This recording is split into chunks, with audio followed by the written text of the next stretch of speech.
allons-y franco. Tous les vendredis, des journalistes francophones décryptent l'actualité. Et s'il y a bien une personne qui sature l'espace médiatique, c'est Donald Trump. Le président américain a fait le show au forum de Davos. C'était cette semaine en Suisse. Et ce soir, nous allons nous lancer un défi. Nous allons essayer de nous mettre dans la tête du milliardaire américain avec mes invités. Bonsoir Anne-Laure Jumet. Bonsoir. Directrice adjointe de la rédaction internationale de Radio France. Bienvenue.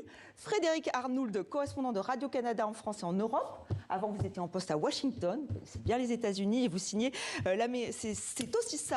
L'Amérique, portrait d'un pays polarisé aux éditions Québec-Amérique. Un pays que vous connaissez bien aussi, Guillaume Hénette. Bonsoir. Bonsoir. Vous êtes né aux États-Unis notamment et vous êtes l'auteur de Donald, le monde à pile ou face. C'est chez Talendier Bangoumi, rédacteur en chef des reportages de l'émission Quotidien sur TMC. Et je recommande aussi votre podcast 50 States pour plonger dans ce monde, ce pays. Presque un monde fascinant et déroutant. Et enfin, Donald Trump ou l'art du deal. On est très content de vous avoir, Christian Saint-Etienne. Vous êtes économiste universitaire et vous signez Trump et nous, comment sauver la France et l'Europe. Vaste programme. C'est paru aux éditions Odile Jacob. Alors, Donald Trump a multiplié les déclarations. Vous allez me dire comme toujours. Mais cette semaine, c'était quand même un festival. A commencé donc sur le Groenland à Davos. Le président américain a fait volte-face de manière assez spectaculaire. On l'écoute. Je pense que c'est une très bonne affaire pour tout le monde. C'est une excellente sécurité nationale et internationale. C'est un accord que les gens ont accepté sans hésiter. C'est vraiment fantastique pour les États-Unis. On nous donne tout ce que nous voulions, notamment une véritable sécurité nationale et internationale. C'est vraiment fantastique. Donald Trump, il aime beaucoup les hyperboles, Guillaume Hénette. Qu'est-ce que vous retenez, parce que vous avez suivi avec attention donc ce périple de Donald Trump à Davos? Je retiens qu'effectivement, il aime bien le mot fantastique. Je crois qu'il l'a dit environ 150 fois. Tout est fantastique. Lui, il est fantastique. Ce qu'il dit est fantastique. Non, il a dit beaucoup de choses. C'est un peu difficile de retenir. Grosso modo, il a dit que c'était quand même lui le meilleur. Oui. Il a dit que sans lui, le monde court à la catastrophe. Il a dit que l'Europe n'était pas très forte. Il a dit qu'on devrait lui dire merci plus souvent et qu'on ne lui dit pas assez souvent merci. Et il a dit quand même que d'une façon ou d'une autre, le Groenland, il l'aurait. Sauf, revirement de dernière minute, il l'aura, mais sans utiliser la force. Et ce qui est intéressant dans l'extrait qu'on vient d'entendre, c'est qu'il dit « on a trouvé un accord incroyable », sauf que de quel accord est-ce qu'il parle? Honnêtement, personne ne sait. Et ça arrive très souvent, en fait, qu'ils trouvent des accords ou qu'ils prennent des décisions, et après, on attend de voir ce qui va se passer. Et d'ailleurs, Anne-Laure, on parle parfois de la stratégie Trump avec l'acronyme, TACO, qui est assez... voilà, on va rappeler ce que ça veut dire. Évidemment, taco. Ce n'est pas le taco mexicain qu'on peut manger au comptoir. Ça veut dire Trump always chickens out.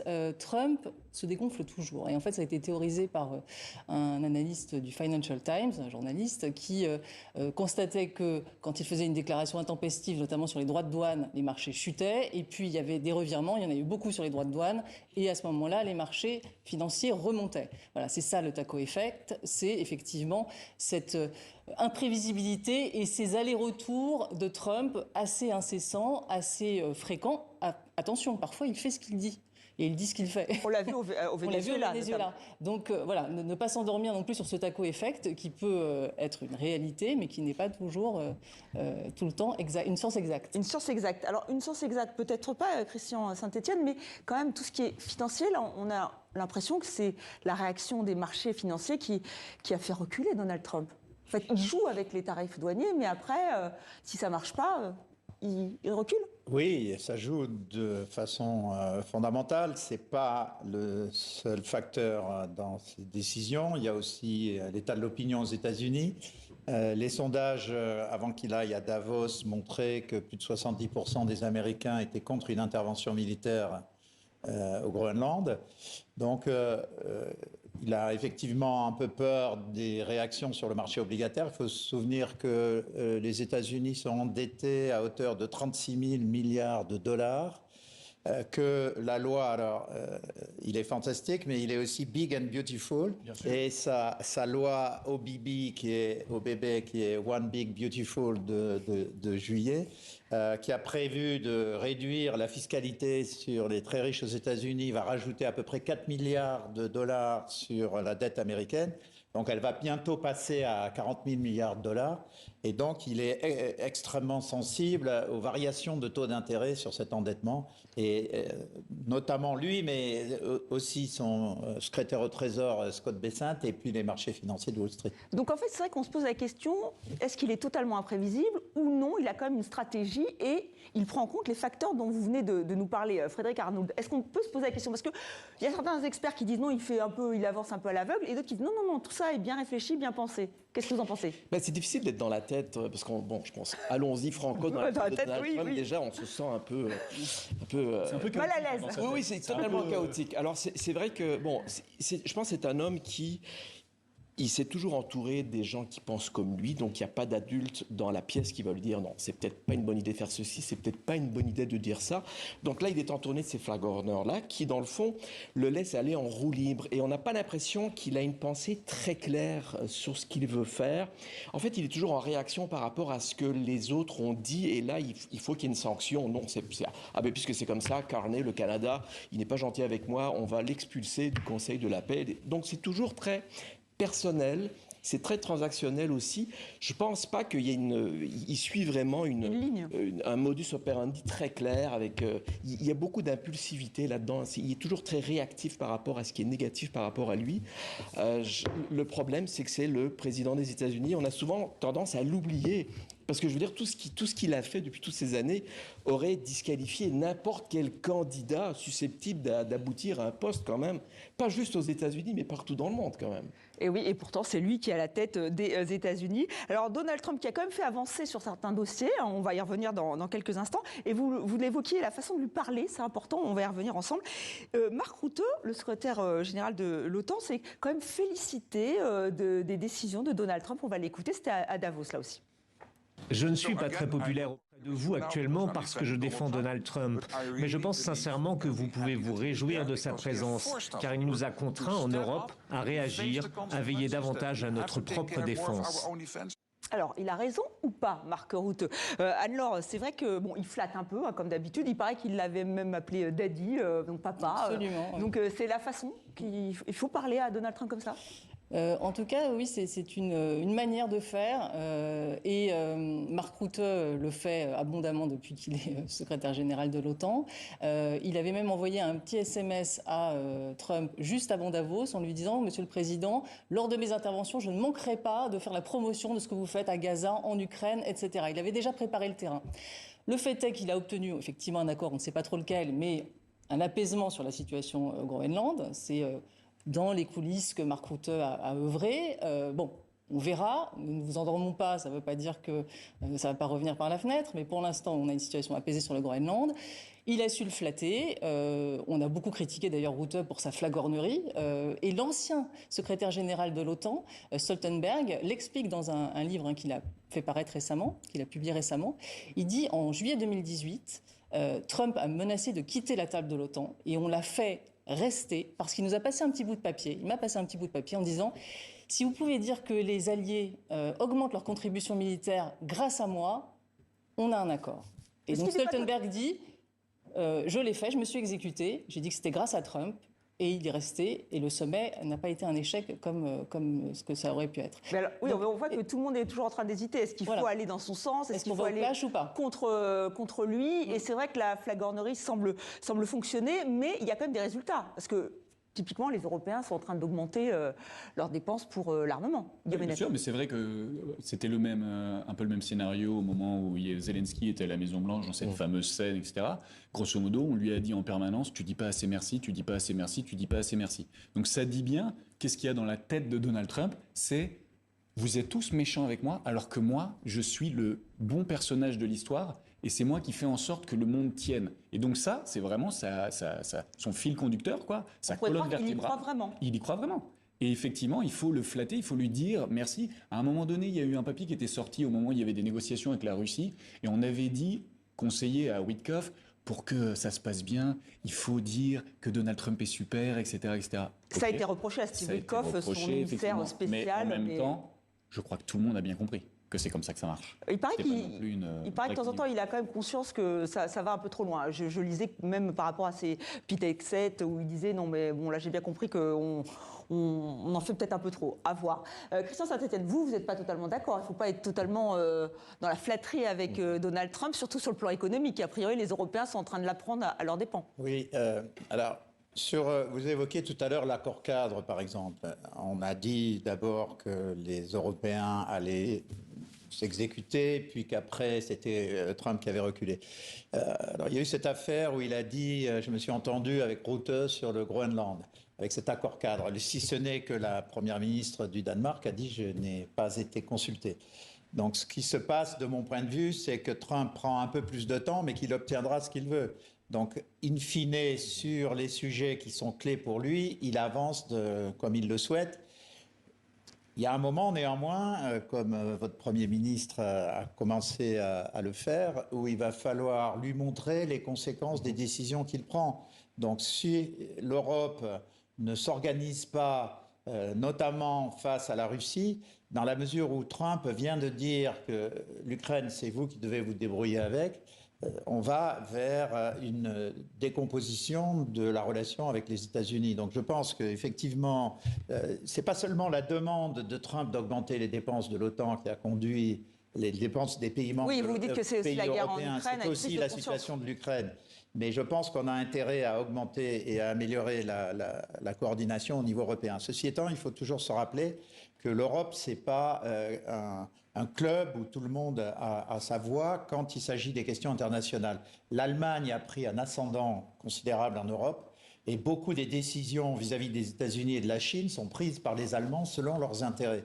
Et donc ça va peser très lourdement dans les décisions futures. Par exemple, pour terminer, sur l'affaire du Groenland, Merckx était intervenu juste quelques heures après que le président français Macron ait dit on va résister, pour dire nous ne voulons pas de difficultés avec les États-Unis. Et de fait, la France risque de se retrouver isolée sur ce dossier, comme sur le Mercosur. Il faut qu'on fasse attention. Et après, il y a des choix où on peut se demander lequel est le meilleur ou le pire. Frédéric Arnould, là on l'a vu, il y a eu des accords avec la Chine, entre le Canada et la Chine. Ça veut dire aussi qu'il faut trouver d'autres partenaires et là, mais je pense que c'est peut-être un des points positifs de cette ère Trump complètement en roue libre. Là, ça fait prendre conscience à beaucoup de gens finalement qu'il va falloir changer les règles du jeu aussi. Je pense que le discours de Mark Carney a été très clair là-dessus.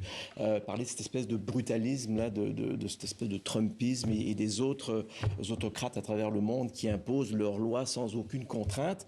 Ce que ça a fait prendre conscience, l'Europe d'abord se dit, là, il va falloir qu'on se prenne plus en main, on réarme. Le Canada, justement, est en train de changer, qui est très dépendant, en fait, des États-Unis, mais en train de changer son fusil d'épaule au niveau économique petit à petit avec l'Inde, avec la Chine. Et je pense que ça peut être une bonne chose. Et peut-être que Donald Trump, ou en tout cas ceux qui l'entourent, vont se rendre compte à un moment donné, là, on commence à perdre des petites choses importantes. Ça commence à s'accumuler. Ça, c'est pas très bon. Donc, il y a quand même un peu ce qu'appellent les Américains le silver lining, là, quelque chose qui vient en arrière et qui peut-être donne une autre vision de la chose, qui peut-être nous éloigne un peu de cette négativité ambiante là qu'on peut percevoir dans ce règne assez incroyable, en fait. Alors, est-ce que vous y croyez, vous? Ça voudrait quand même dire qu'effectivement, les 27 se mettent d'accord et tiennent ce discours-là. C'est-à-dire que les 27 pays européens se disent « Ah oui, effectivement, Donald Trump… » Et c'est pas gagné. Et c'est pas gagné. Puisqu'on a vu la Hongrie et la Bulgarie qui participent à ce conseil de paix pour et on sent bien que Trump, il joue aussi ça. Il va jouer les uns contre les autres parce que c'est bon pour lui. Mais c'est bon pour lui, oui et non, puisque là, le Canada qui se rapproche de la Chine, est-ce que c'est si bon pour lui? Si on parle juste de l'Europe, effectivement, lui, son idée, c'est pas du tout que les 27 se mettent d'accord et deviennent une superpuissance, un marché de 450 millions qui serait encore plus puissant que les États-Unis. Depuis 50 ans, les Américains ont tout fait pour que l'Europe soit jamais une grande puissance. Il faut être clair. Et Donald Trump ne change pas là-dessus. Voilà. On continue ça. Donc voilà. Au contraire. Et alors, le fait de créer ce Conseil de la paix pour Gaza, où on a dit que c'était… Alors maintenant, il semblerait qu'il veuille aussi intégrer l'Ukraine. Ça sera un Conseil de la paix tout court, hein, si j'ai bien tout compris les dernières informations. Pourquoi faire? Pour vraiment contrer les Nations Unies, puisqu'on sait qu'il les méprise, peut-être le terme est fort, mais quand même. On voit la photo de famille. Est-ce que la volonté, c'est quoi? C'est de créer une ONU des autocrates? Ah oui, c'est ça. Hein, c'est effectivement, il avait cet outil qui était né du plan pour Gaza, en fait, de l'après cessez-le-feu. Il y avait ce Conseil de la paix qui devait être créé, et puis finalement, il transforme un peu l'objet. Ça ne devient plus juste un Conseil de la paix pour l'après Gaza, ça devient un Conseil de la paix effectivement comme une alternative de l'ONU, un club où il invite les puissants et ses amis finalement. Oui, il donne un ticket d'entrée. Voilà, il donne un ticket d'entrée à $1 milliard pour être membre permanent du Conseil. Et aujourd'hui, bon, on peut dire que c'est quand même pas une grande réussite, puisque assez peu de pays ont dit qu'ils y allaient, même pour 3 ans, où là c'est gratuit, hein, c'est prix d'amis. Mais bon, voilà, on a Milei, l'Argentin, effectivement Orban, le Hongrois, l'Égypte, le Maroc, Israël, bien sûr, Netanyahou qui y va, mais ça reste encore assez limité et bon, on verra ce que ça donne. Mais effectivement, en tout cas, il se pose en président, en plus, de ce Conseil, donc voilà, qu'il maîtrise totalement. C'est effectivement un pied de nez à l'ONU, très clair. Un pied de nez, mais alors donc, si on se met dans la tête de Donald Trump, c'est de dire, voilà, c'est moi qui suis à la tête du monde, en fait. C'est ce qu'on peut comprendre. Oui. Faut voir ce que ça va donner. Si ça se trouve, dans 3 mois, plus personne n'en parle. On sera peut-être déjà sur autre chose. Il a fait son coup de com', tout le monde en a parlé. Mais si ça se trouve, ça ne va pas aller plus loin. Mais c'est vrai qu'effectivement, pour lui, l'ONU, c'est le droit international, c'est des décisions, des réunions, des votes, c'est long, c'est embêtant. Lui, il veut décider. Il n'est pas très patient, et donc du coup, pour lui, l'ONU, c'est pas possible. Et en plus, l'ONU, en janvier, donc en ce moment, le Conseil de sécurité est présidé par la Somalie, qui est probablement le pays qui déteste le plus. Et donc, vraiment, pour lui, l'ONU, c'est pas possible. L'ONU, c'est pas possible. L'OMS, il l'a quitté. Les accords de Paris, on n'en parle pas. Donc, mais alors, comment on fait pour résister économiquement ou d'un point de vue géopolitique? Est-ce que là, il y a des leviers ou pas économiquement? Face aux États-Unis, il y a bien sûr des leviers. D'abord, pour ce qui est de l'Europe, elle doit, dans un espace de temps très réduit, ce qui sera très difficile évidemment, rattraper le retard colossal qu'elle a pris depuis 20 ans sur la révolution économique et technologique en cours. On n'a pas de GAFAM en Europe, on n'a pas de technologie dans les biotech qui sont au L'intelligence artificielle, on n'est pas assez en intelligence artificielle, on est très en retard. Quand on regarde les grandes plateformes mondiales du numérique, 100% sont américaines et chinoises, puisqu'on a les GAFAM, mais de l'autre côté, on a les BATHX en Chine. Il y a 0 en Europe. Il y a également, quand on regarde les start-up dans l'intelligence artificielle, notamment quand on regarde les plus grosses start-up dans l'intelligence artificielle, à 90% sont américaines et chinoises. Donc la question, c'est comment l'Europe va pouvoir s'organiser. Ça pose également le même problème au Canada, parce qu'on ne pourra pas échapper au commerce avec les États-Unis et avec la Chine. Donc ces deux pays, c'est plus de 40% du PIB mondial et plus de la moitié des dépenses militaires mondiales. Donc si on veut peser, il faut que l'Europe redevienne une grande puissance technologique et qu'elle devienne une puissance militaire.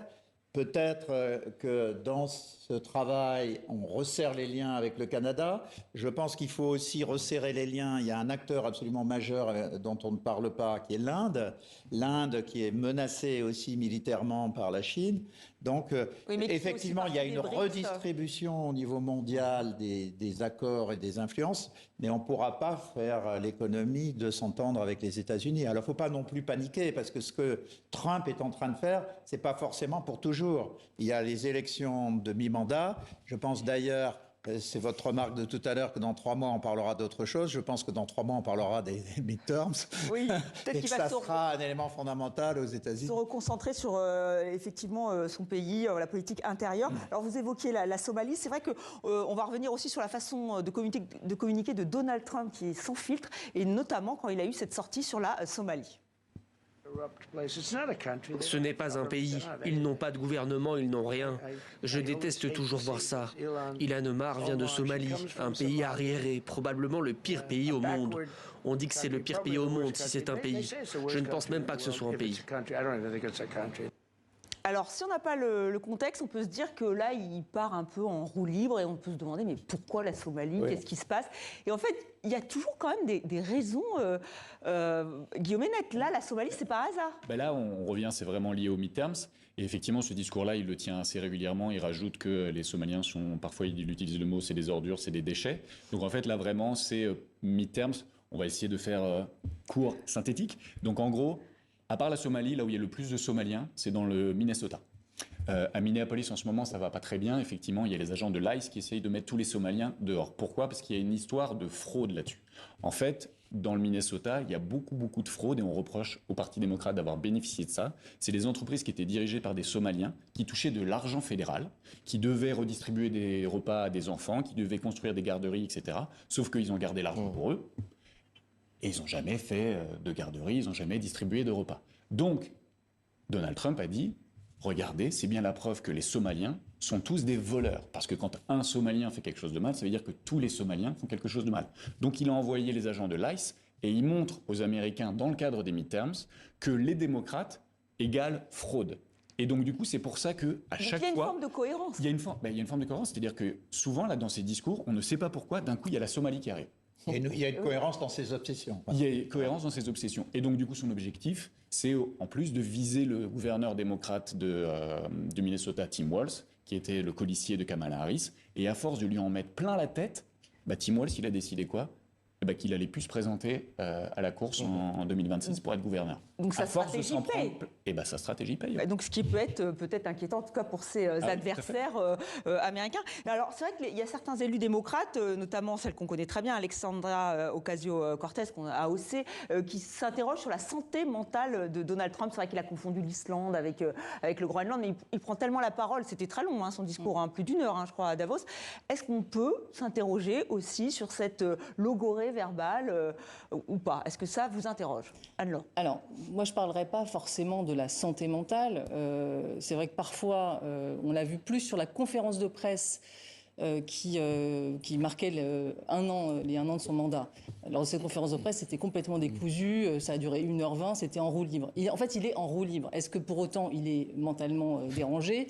Voilà, on peut se poser... C'est une bonne guerre des démocrates. C'est une bonne guerre des démocrates. Mais... C'était vraiment la même question en 2016. Mais voilà. Non, mais vraiment, c'était les mêmes questions. Il y avait des experts qui disaient, est-ce que oui, non, c'était déjà le cas. Oui, voilà. Bon, à Davos, il a quand même réussi à tenir un discours sur la durée. Sans notes. Sans notes. Bon. Je pense que c'est pas forcément une santé mentale. Après, effectivement, si les démocrates veulent invoquer le 25e amendement qui permet de mettre dehors un président en exercice qui serait plus en capacité d'exercer ses fonctions, qu'il le fasse, voilà, et puis sur quels arguments. Mais je pense qu'il y a quand même, ça me fait penser à une phrase qu'avait eue Trump récemment au New York Times, qui disait ma seule limite, en fait, c'est mon sens moral.